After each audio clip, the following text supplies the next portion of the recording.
Pengukuhan dan diskusi panel DPD Lemtari 50 Kota dihadiri kepala daerah beserta jajaran, unsur Forkopimda, tokoh masyarakat adat, Ormas LSM, BEM Kampus dan OSIS SMA SMK.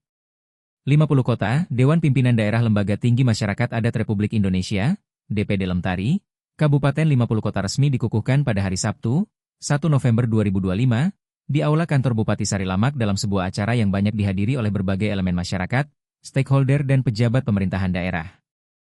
Acara ini menjadi momentum penting dalam memperkuat posisi dan peran ormas lembaga serta keberadaan masyarakat adat dalam kehidupan bermasyarakat di Kabupaten 50 Kota.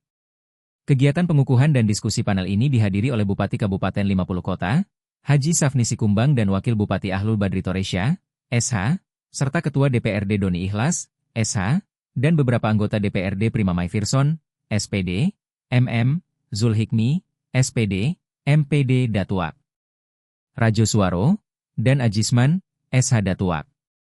Majo Kayo.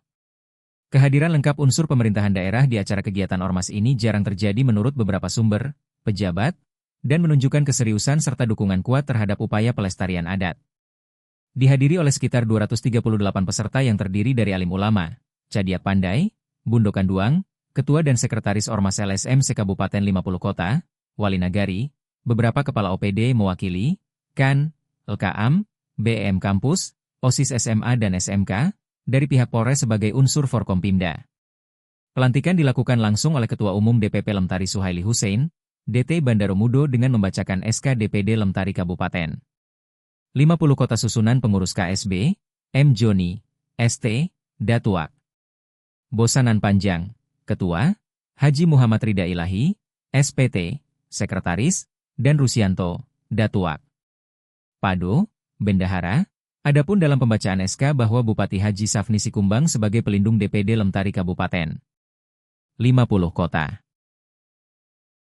Dalam penyampaian sambutannya Bupati menekankan pentingnya posisi adat dan lembaga serta masyarakat adat dalam pembangunan 50 Kota serta mengisyaratkan akan membuat perda tentang peraturan adat dari maraknya permasalahan adat saat ini dan hal yang sama juga disampaikan oleh Ketua DPRD. Setelah pengukuhan acara dilanjutkan dengan diskusi panel dipimpin oleh moderator Haji Muhammad Rida Ilahi, SPT, dengan narasumbernya Yulfian Azrial, C, Ketua Umum DPP dan Ketua LKAM. Diskusi berjalan alot hingga dihasilkan 4 poin kesepakatan bersama dari diskusi ini sebagai rekomendasi yang akan disampaikan secara kolektif oleh para peserta kepada Bupati, DPRD, dan aparat penegak hukum sebagai aksi, class action, sebagai berikut. 1. Penolakan sertifikasi tanah ulayat oleh negara melalui Badan Pertanahan Nasional, BPN, karena program ini bertentangan dengan prinsip hukum adat Minangkabau yang menyatakan, tanah ulayat indak boleh dijual, indak dapat digadai, tanah ulayat tidak boleh dijual, tidak dapat digadaikan, dan mengusulkan agar proses sertifikasi dibatasi sampai teregistrasi saja. Karena tanah ulayat adalah hak kolektif kaum yang harus dijaga oleh seorang mamak, paman, untuk anak kemenakannya demi menghindari konflik atau sengketa. 2.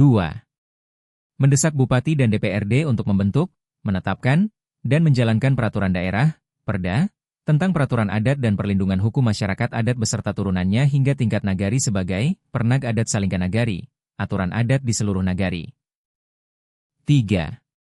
Penolakan terhadap segala bentuk penyimpangan tindakan, perilaku, perbuatan, atau kebijakan yang bertentangan dengan nilai-nilai luhur, norma, hukum adat Minangkabau, dan syarak, agama, seperti narkoba, miras, minuman keras, perjudian, termasuk judi online, prostitusi, LGBT, pornografi, premanisme, dan tindak kekerasan.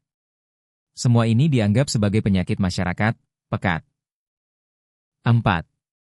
Mendesak aparat penegak hukum, APH, seperti kepolisian, kejaksaan, dan pengadilan negeri, agar setiap permasalahan yang berkaitan dengan SAKO, gelar pusaka, dan pusako, harta pusaka, dikembalikan atau diselesaikan terlebih dahulu melalui limbago atau lembaga adat sesuai dengan tatanan adat Minangkabau. Diharapkan APH lebih mengedepankan pendekatan humanis dan prinsip restoratif justice, guna menjaga keharmonisan kaum, nagari, dan nilai-nilai adat yang hidup di tengah masyarakat. Dengan dikukuhkannya DPD Lemtari Kabupaten 50 Kota diharapkan mampu memberikan kontribusi positif bagi pembangunan daerah yang berlandaskan nilai-nilai adat budaya sebagai kearifan lokal. Kontributor Jejak Digital News Satria Picancang melaporkan.